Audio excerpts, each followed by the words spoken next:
En el mismo centro de Navarra, sobre un pequeño otero que domina una amplia vega regada por el río Cidacos, está la ciudad de Olite.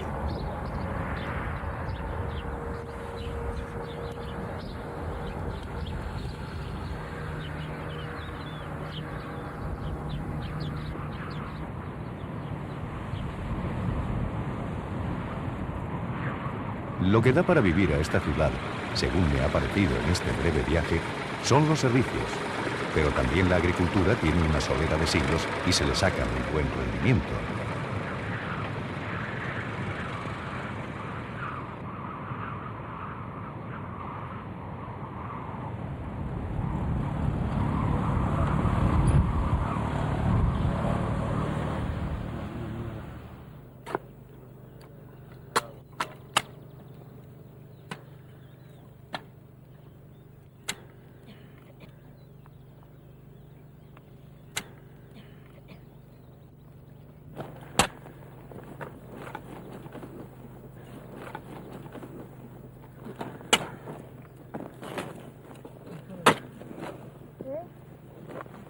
Cuando anduve por allí, estaban recogiendo los espárragos, mientras las viñas y los olivos maduraban sin prisa sus frutos y los rastrojos cereales le ponían trazos amarillos al paisaje.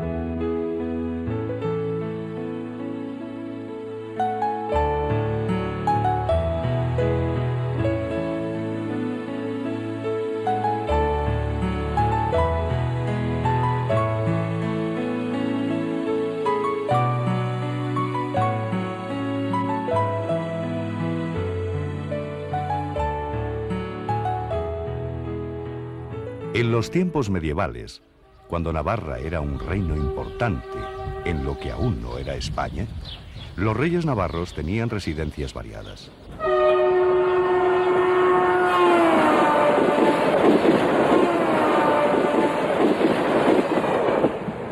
Las cortes reales, como pasaba en los demás reinos, iban de un lado para otro. Olite fue una de esas residencias de los reyes trashumantes y de las preferidas. Una primera visión de Olite da la sensación de eso, un palacio real de gran envergadura. Pero yo, como dispongo de algún tiempo, voy a ir por partes. Tengo un buen guía. No es un guía profesional, es un amigo. Lo primero, me ha puesto al corriente de los orígenes inciertos y en cualquier caso remotos de Olite, pero también de la constancia de una Olite romana, de la que quedan restos de muralla y torres. Debió de ser un pequeño enclave o una mansión en la vía que iba de Pompaedo a Saragossa, o sea, de Pamplona a Zaragoza.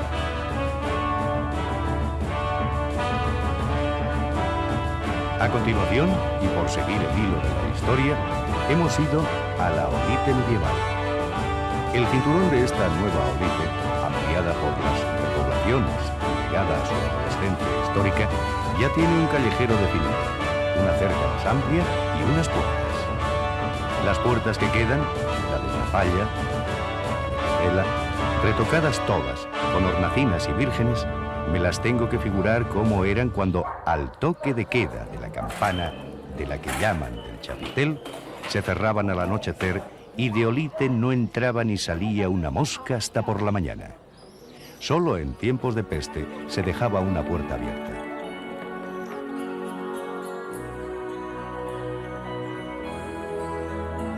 A la puerta y torre del chapitel le puso un reloj el rey Carlos III de Navarra en el año 1400.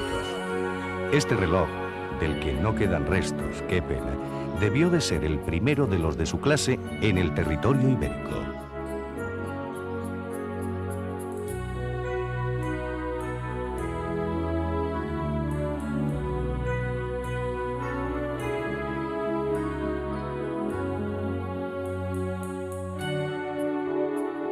De la Olite medieval y renacentista, el centro era una plaza que no era tal plaza, sino un recinto alargado y disforme que hoy lleva el nombre de aquel Carlos III de Navarra, y donde se hace la conversación, la convivencia y la administración. La viña, cuando me empezó, como yo las he conocido desde chaval. Ya se esperen, ya más vamos allá. La viña es parada. Y de distintos frutos, bueno, garnacha, más casualmente la garnacha no se podía poner en parrada. Y ahora te pondrás, si necesitan garnacha, pondrán la garnacha. Ya se producía 100, por ejemplo, vamos a poner un... También se pone la garnacha, lo que pasa es que no produce como la otra. La garnacha produce mucho menos. Terminará poniendo. Quizás será la garnacha en kilos que menos produce de todo. Lo que pasa es que si pierde graduación o lo que sea... Cualquier variedad que tengas, igual Viura como Cabernet o Tempranillo, produce mucho más que la garnacha. Puedes coger 1000 y algo. Ahora que sí que nos van a tener envidia los borrachos nos van a tener envidia. Sí, las piezas de Las remolacha. piezas de remolacha las van a plantar de viña. Eso, sí, es verdad. Sí. Con un portal a un extremo y otro portal al otro, la Rúa Mayor es la espina dorsal de Olite. Y por ella, paseando con sosiego y tranquilidad, he tomado nota de los caracteres propios de esta ciudad. Cosas tan distintas como sus piedras y sus olores, la madera de sus aleros,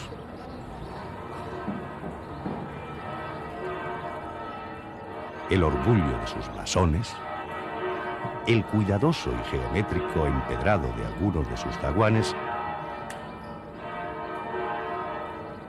y unos aromas mezclados de pan y charcutería.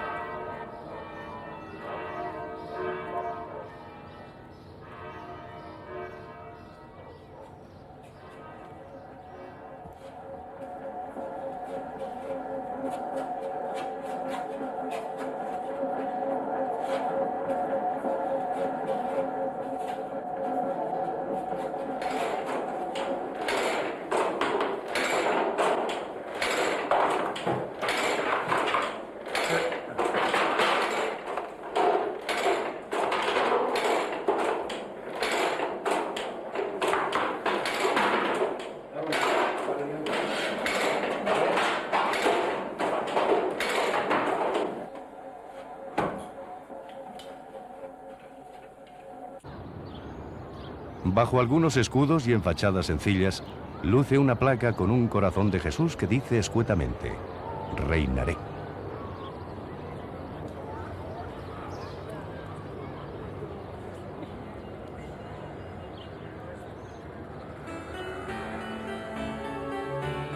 Entrar a una casa de este casco olitense es una curiosidad impertinente a la que no me he resistido.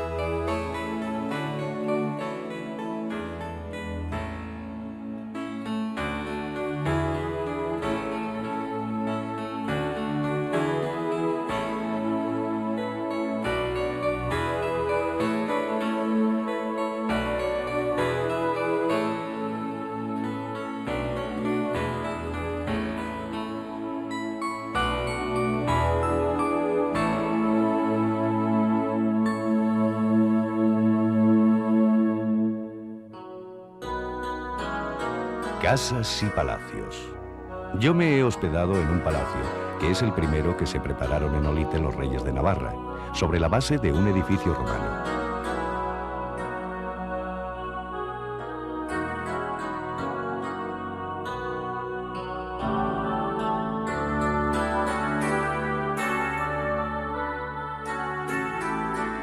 Vivir en un palacio real es un privilegio que hoy se permiten los viajeros que, como yo, recalan en el Parador Nacional de Olite.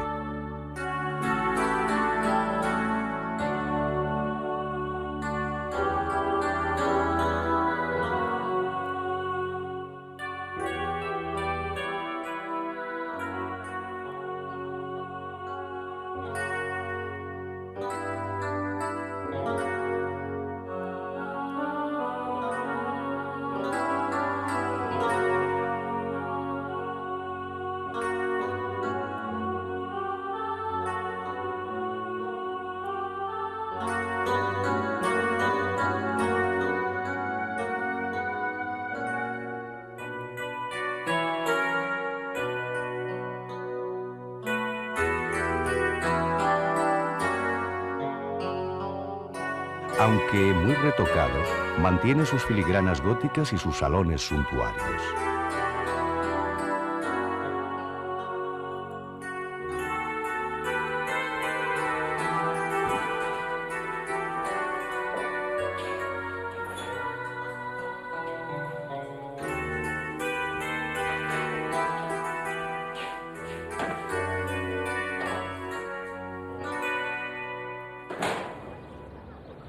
Fue Carlos III el Noble quien a comienzos del siglo XV amplió el viejo palacio y lo hizo residencia y castillo. Dicen los cronistas que fue en su tiempo uno de los más esplendorosos de toda Europa. Sufrió muchas aventuras este castillo. La última, que lo incendió Espoz y Mina durante la guerra con los franceses. Ya en este siglo, con mucho mimo y dedicación, ha sido restaurado al punto de recobrar su aspecto original. Y yo creo que lo han dejado hasta más bonito.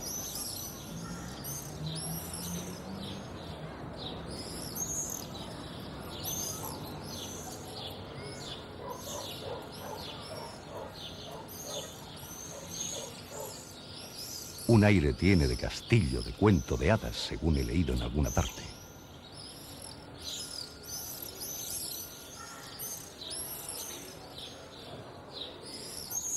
¿Cuántas torres tiene este castillo de Olite? Así de memoria puedo citar la gran torre del homenaje, la de la atalaya, la nueva, la del portal, la de los cuatro vientos. Algunas tienen un aire macizo y militar, y otras se cubren con sombreros cónicos y brillantes de pizarra. Hay una galería del rey y otra de la reina. Son balconadas de filigrana gótica, delicadas, que asomaban en sus tiempos sobre jardines colgantes y patios floridos, donde se criaban manzanas, peras, avellanas, naranjas. Las aficiones zoológicas de aquellos reyes reunían camellos, avestruces, lebreles, gamos, cisnes. En el fugaz reinado del príncipe de Viana hubo una jirafa, jabalíes, lobos y búfalos, y por supuesto leones. Unos cuantos leones daban mucho prestigio a una corte medieval que se preciara. Ahora, lo que queda de toda aquella zoología es el revuelo alegre y chillón de los vencejos entre las torres.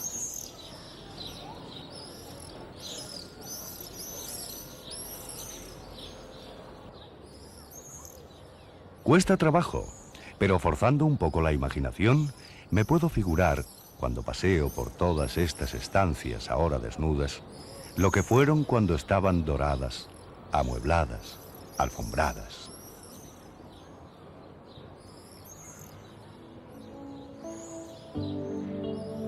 Pegando con el castillo están las arquerías del atrio de Santa María. Y aquí inicio un capítulo sobre las iglesias de Olite. Ya se sabe que en Navarra hay un catolicismo medular que se refleja muy bien en estos monumentos.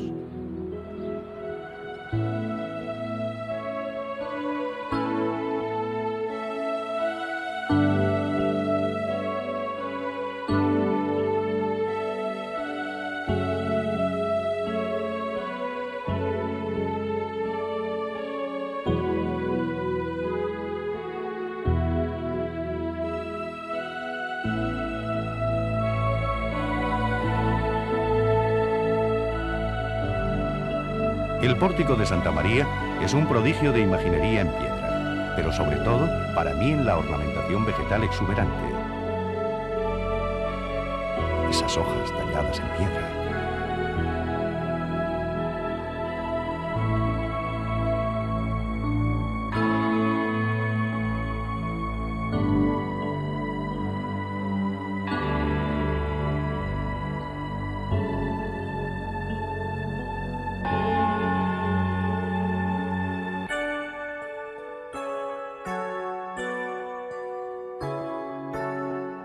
Me sorprende en el interior de Santa María el muy venerado Cristo de la Buena Muerte, dramático y sangriento.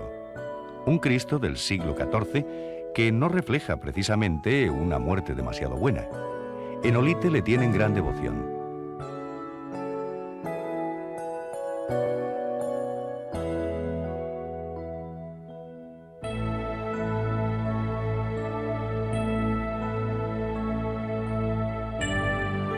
El retablo gótico, de tablas pintadas y enmarques de filigrana, da para un buen rato de disfrute contemplativo.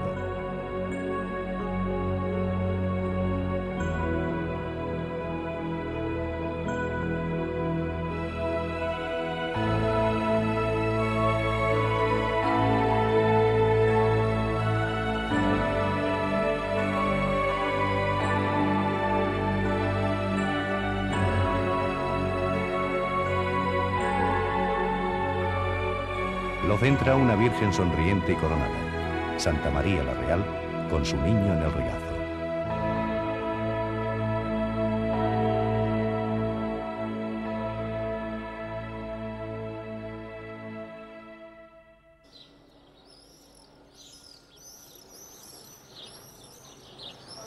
La más veterana de las iglesias de Olite es la de San Pedro.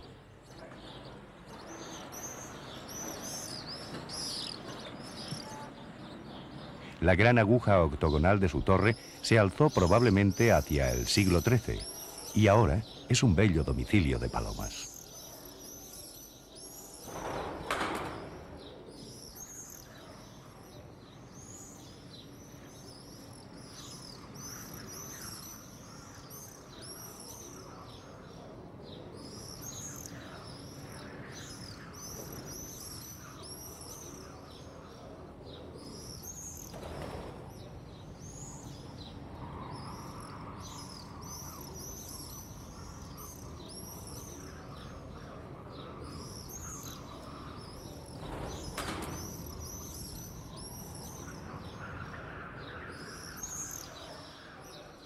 El románico y el gótico se dan la mano en su fachada, donde me he detenido en detallar las escenas de su friso. Allí se representa a San Pedro recibiendo las llaves famosas, navegando y finalmente martirizado boca abajo.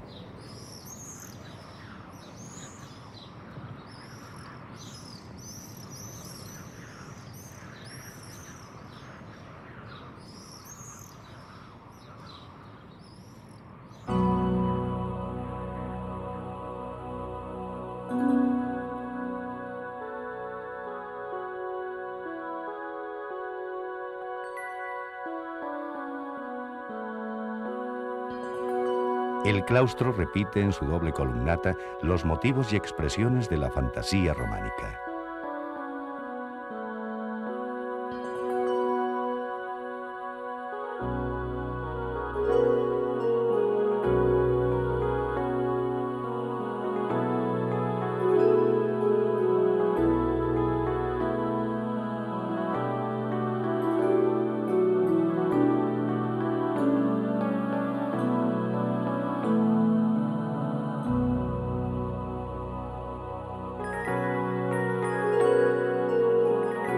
En el interior, lo más notable, al menos para mi gusto personal, es el retablo de la Santísima Trinidad. Gótico muy bien conservado. Padre, Hijo y Espíritu Santo están representados como una figura con 3 cabezas. Yo no había visto hasta ahora una Trinidad concebida de tal modo.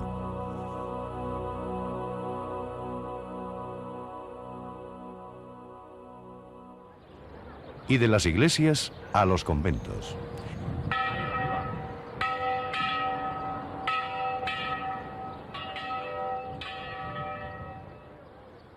El de las clarisas, de rigurosa clausura, se titula de Santa Engracia.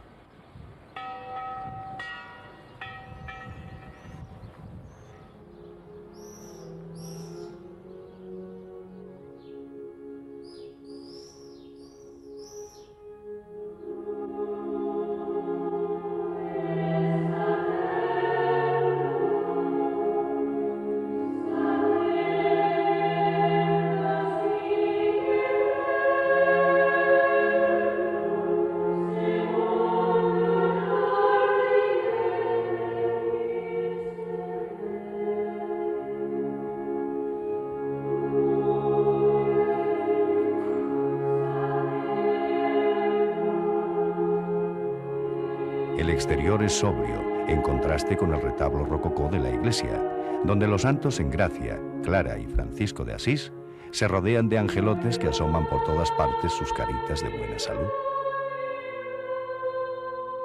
El convento olitense por antonomasia es el de San Francisco. Dicen que si lo fundó el propio Santo de Asís cuando estuvo por estas tierras peregrinando a Santiago. En la portada se ve aún un calvario de solo 3 personajes, muy simple pero emotivo. Es prácticamente lo único que queda de la vieja obra franciscana.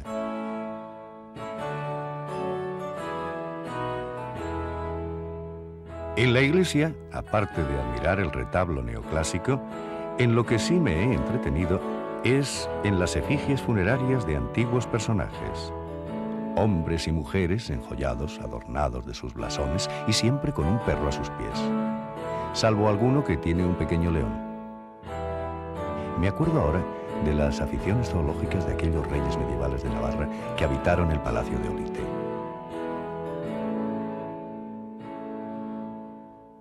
La imagen más querida de los olitenses, por lo que me cuentan, es una que está allí, en San Francisco, y que tiene una curiosa vocación: la Virgen del Cólera. La sacaron en procesión hace un siglo y pico, cuando una epidemia de cólera, y parece que la peste remitió.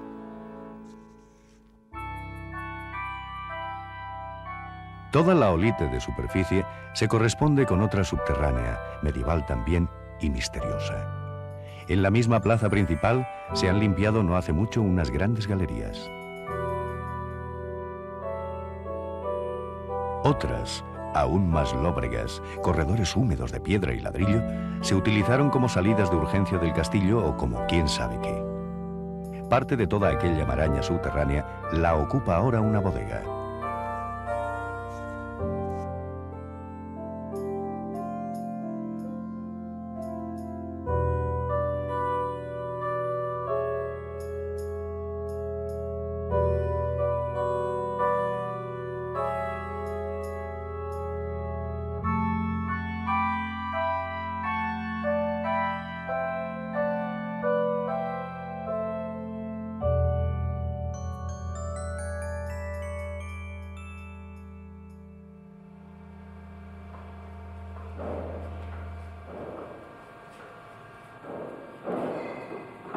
El vino, como ya apunté en mis primeras notas, es básico en la economía de Olite.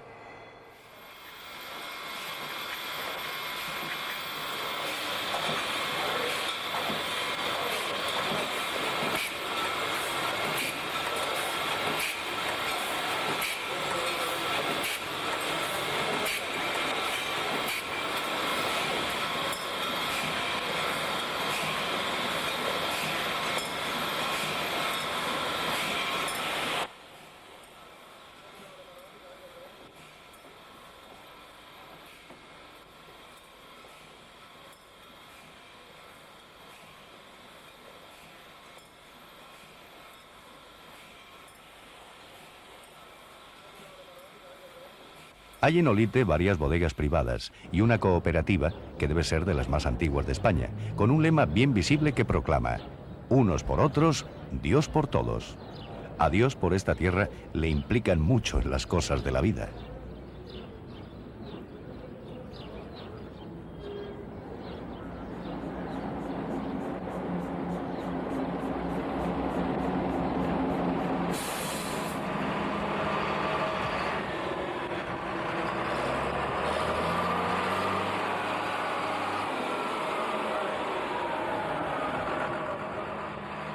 Además de las bodegas que producen el rico vino de Olite, aquí tienen una estación de viticultura que es una cosa oficial. Un laboratorio que se ocupa de todos los vinos navarros, no solo los de Olite.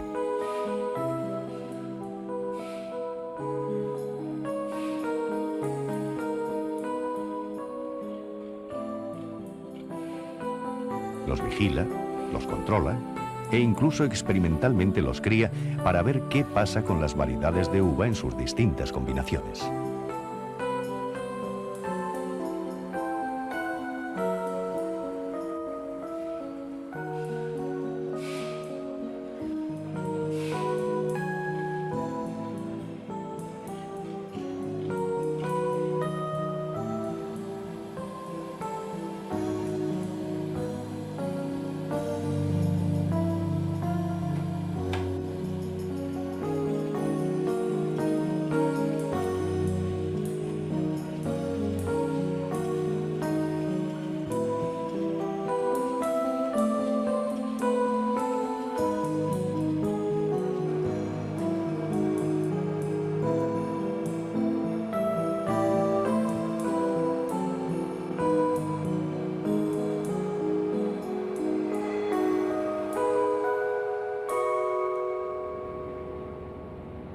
Y Olite, la vinatera, la cereal, la subterránea, la del castillo de Cuento, se me queda pegada a la retina y me voy. Pero me quedo.